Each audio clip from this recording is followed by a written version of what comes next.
બોટાદ જિલ્લાના સમઢિયાળા ગામમાં નક્ષત્ર ઉપવન પર્યાવરણ અને આરોગ્યની દ્રષ્ટિએ એક અનોખું કેન્દ્ર બની રહ્યું છે। સરકારી નોકરી અને રાજકારણ છોડીને પર્યાવરણની સેવામાં જોડાયેલા દિલીપ સાવવાએ આ ઉપવનની સ્થાપના કરી છે। ત્યારે આ કામગીરીને લોકો તેમજ આયુર્વેદિક લોકો પણ બિરદાવી રહ્યા છે।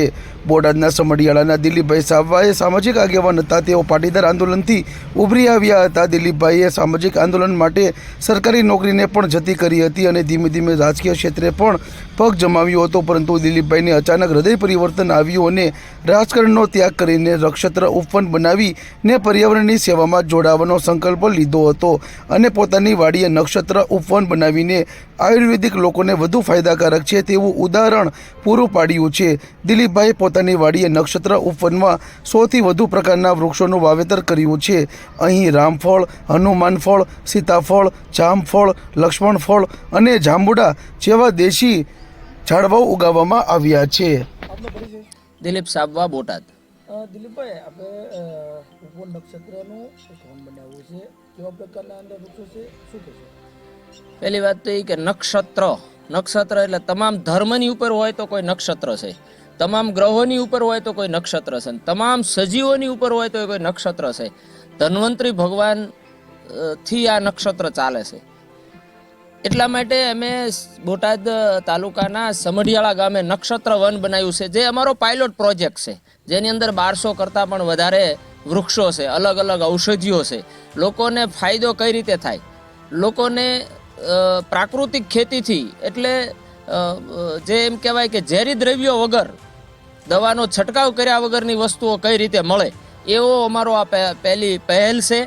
અને બીજા નંબરમાં રાજ્ય સરકાર અને કેન્દ્ર સરકાર ઓર્ગેનિક અને પ્રાકૃતિક ખેતી તરફ જ્યારે લોકોને વાળતા હોય ત્યારે સ્વાભાવિક મારી પણ ફરજ હતી કે લોકો પ્રાકૃતિક ખેતી તરફ વળે, ઓર્ગેનિક ખેતી તરફ વળે અને આયુર્વેદ તરફ વધારેમાં વધારે, કારણ કે ભારતમાં કોઈ એવો રોગ નથી જેનો ઉપચાર આયુર્વેદમાં ન હોય।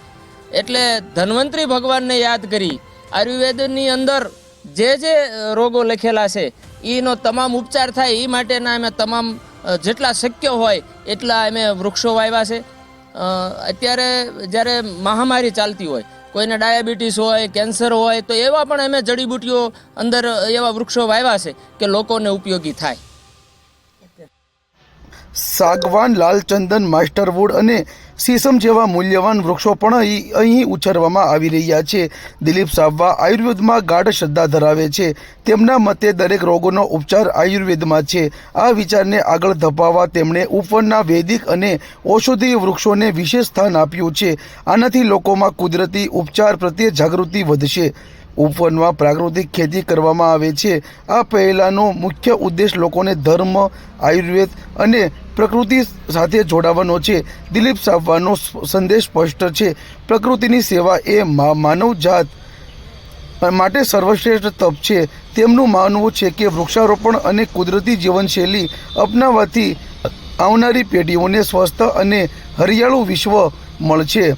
બોટાદના સમઢિયાળા ગામે નક્ષત્ર ઉપવનનું કેન્દ્ર દિલીપ સાવવા દ્વારા બનાવવામાં આવ્યું છે। અહીં વિવિધ ઝાડવાનો ઉછેર કરવામાં આવ્યો છે। 100થી વધુ વિવિધ વૃક્ષોનું રોપણ કરી તેનો ઉછેર સારી રીતે કરવામાં આવે છે। લોકોએ ક્યાંય જોયા ન હોય તેવા વૃક્ષો પણ અહીં વાવેતર કરવામાં આવ્યા છે।